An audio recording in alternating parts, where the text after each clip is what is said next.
வணக்கம். மணி 3:15 ஆச்சுங்க. கடையில் வேலை முடிச்சாச்சு. மோகன்ராஜ் அண்ணா இப்போ ஓகேவா?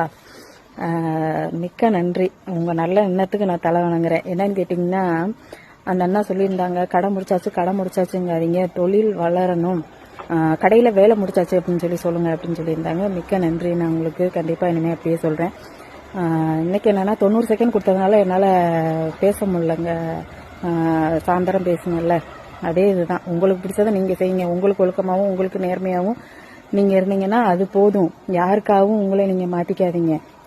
நீங்கள் உங்களுக்கு நல்லவங்களா இருங்க, அது போதும். ஊருக்கெல்லாம் நல்லவங்களா இருக்கணும்னு வச்சிங்கன்னா கண்டிப்பாக முடியாது. நீ எவன் என்னை நீ இவ்வளோ ஒழுக்கமாக இவ்வளோ கண்ணியமாக இருக்கும்போதும் ஏதாவது ஒன்று சொல்லணும் பேசணும்னு எவன் பேசுறியோ பேசு. ஏன்னா அந்த பேச்சு தான் இன்னைக்கு என்னை ஒரு கடைக்கு ஓனர் ஆக்கியிருக்கு. என்ன, இது வரைக்கும் வேலை தான் பார்த்துட்டு இருந்தேன், இன்னைக்கு ஓனர் ஆக்கியிருக்கு. இதே பேச்சு இந்த சோசியல் மீடியாலையும் ஒரு நாள் என்னை வெற்றி நட போட வைக்கும்.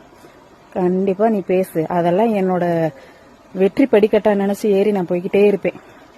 என்ன, எதுக்கும் அசைய மாட்டேன்.